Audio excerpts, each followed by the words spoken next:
First came the rain of fire, and it was only the harbinger of a greater threat. Our technology was useless. For the first time in history, the Earth was united for a common goal, for survival. The construction of a massive colony ship began, the only hope for our future. Sacrifices were unavoidable. Only the sharpest and strongest of people could be chosen for the journey. The task took no less than 3 years, yet the inevitable impact was already near. In 2178, the world ended. We could only watch as billions of lives vanished in the blink of an eye. The Earth was swallowed in flames. The search for a new home began. A search that would take a human lifetime. Most of the people were preserved in cryogenic sleep to wait for our new reign.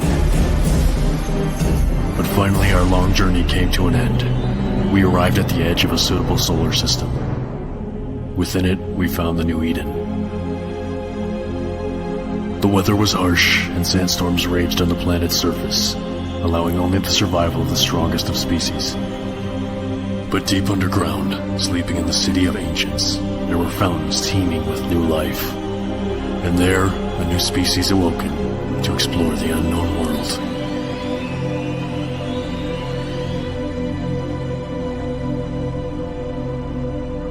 The Hive is an RTS RPG single-player experience where you assume control of a race of insect-like beings that are all interconnected by a hive mind. That's you! Using this hive mind, you command your army of buggers as you explore ruins of a once powerful underworld as you try to journey to the surface. The game, if you can get it to start correctly, but we'll get into that later, starts out with you having one builder and one alone, then having to use him to build up your forces by building a base. You build buildings for troops, land infantry, air units, medics, hunters for ranged attacks, you get the idea. They are varied enough, with some good design, that fits very well into the world they are trying to build. The enemies are also designed well, but they aren't very varied or that unique.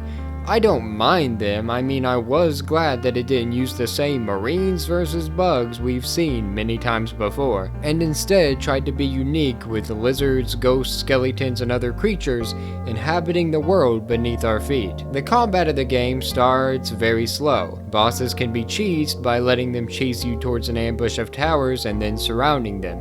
If you're close to the hive, then it'll heal you as well for extra cheese on that large pizza. That being said, as you progress through the game, you unlock many different types of units that do make the combat feel a little bit better, although it's definitely not the biggest draw of the game, and it never quite feels fluid, or require a great deal of strategy.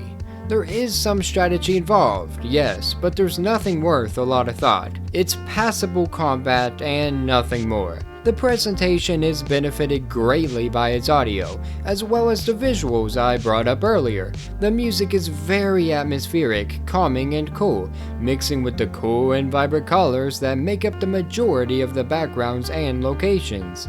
When the warmer colors are added, it meshes well with the enemy's design and reflects the underworld feeling that it's trying to establish. From mystic streams of majestic blue, reflecting the cool tones of caves and beaches within, to the frightening flow of lava, daring you to come near, waiting to envelop you in its crimson grip. Every environment feels specifically crafted to the world it inhabits. The style is simplistic, that's true, but even the simplest things are capable of complex beauty, and this is no exception. The voice acting isn't too bad either, in my opinion anyway, but that's going to vary depending on your taste. Whether it's the beginning cutscene or story beats and gameplay, there's nothing that was grating on the ears, and in the end it all sounded worth taking the time to listen to.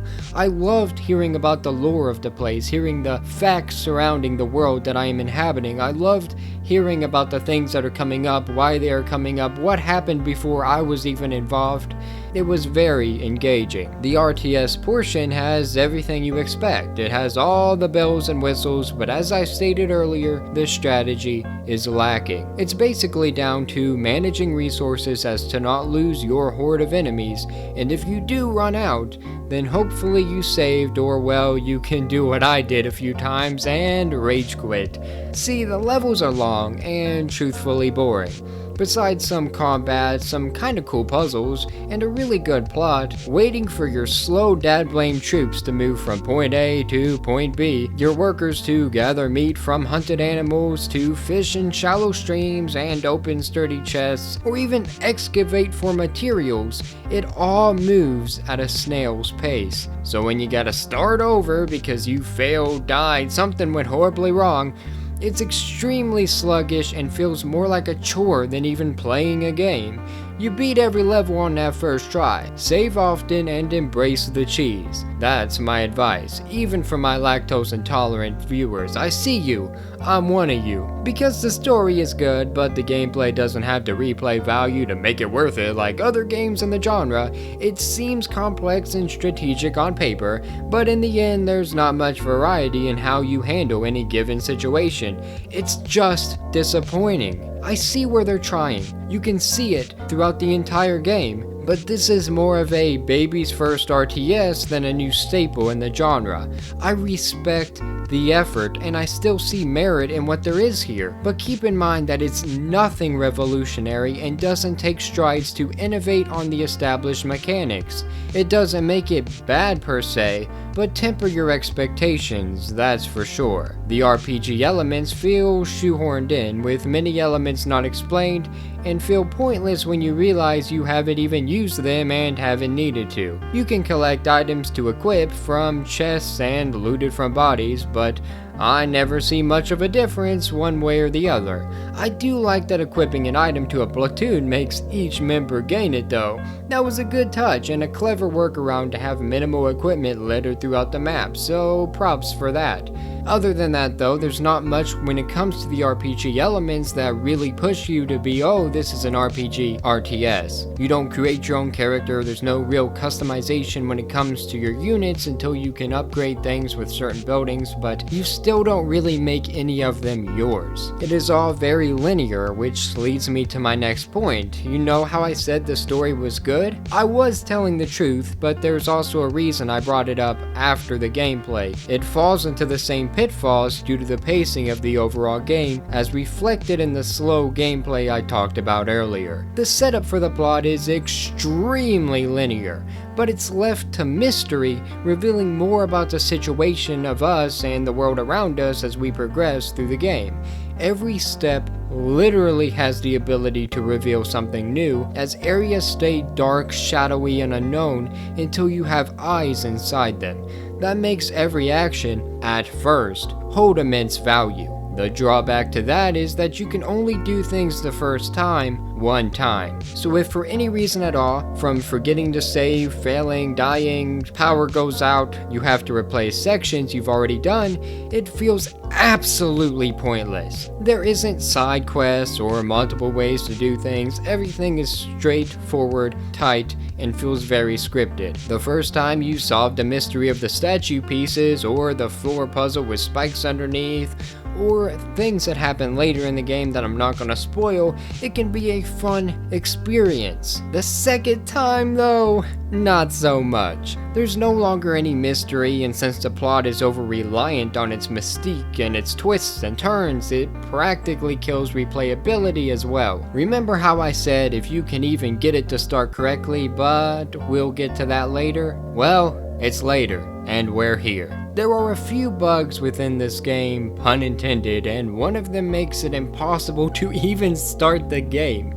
The mouse or cursor or whatever you want to call it literally won't even show up sometimes. You can move your mouse around and you can see that it is hovering over things. It'll highlight the buttons, some of them anyway, and then you can click them from there, but you're not going to be able to see what you're doing when it comes to actually seeing your mouse, and it makes things really annoying. You can still click those things, but not everything, and it all shows up randomly. You never know when you're gonna lose your mouse when you open up the main screen. One thing I did see though is that I do think there may be a correlation with recording and streaming software, so keep that in mind in case that theory holds any weight.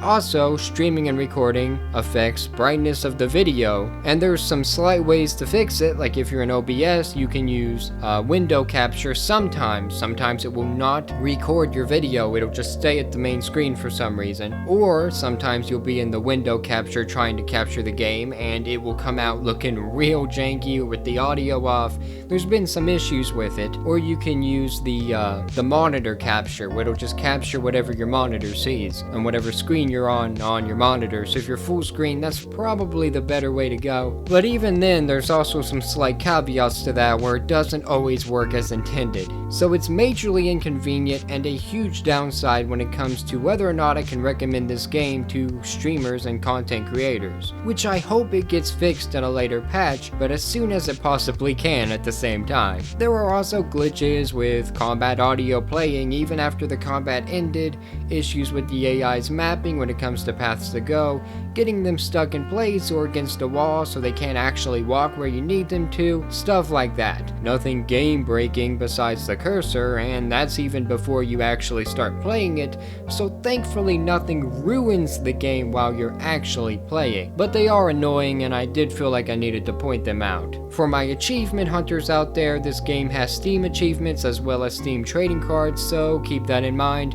Most of the achievements have come pretty naturally as I played, and I haven't looked to see if there's special requirements for any of them, but so far so good. The unlocking rate seems to be paced really well, and it does a fair job helping the actions you take feel rewarding regardless of the linear nature surrounding them. In the end though, do I recommend this game? That's a complicated answer. Do I recommend it in general to anybody that likes RTS games? Yes, I do, but not at the full price. Wait until it's on sale like it conveniently is right now, and then that is whenever you could pick it up. It could actually stand to lose a couple dollars on this sale, but I mean, the developers need paid, and if you want to get it for this price, I wouldn't even blame you. They gave me a review copy for free, which meant a lot to me, the third review copy I was ever given, and it's meant a ton. It has taken me a while to get around to talking about the game, but regardless of my flaws with it, I wanted to keep giving it a fair shake until I knew exactly whether or not I could say go out and buy it or don't. And I can say without a shadow of a doubt, wait for a sale. The world building is great, the story is good, there's a lot of things I can recommend, but everything else is either bland, basic, or just doesn't really measure up to other games at similar price tags. If you made it this far, thank you so much. I appreciate you, I appreciate the developer, publisher, whoever decided I could have this key.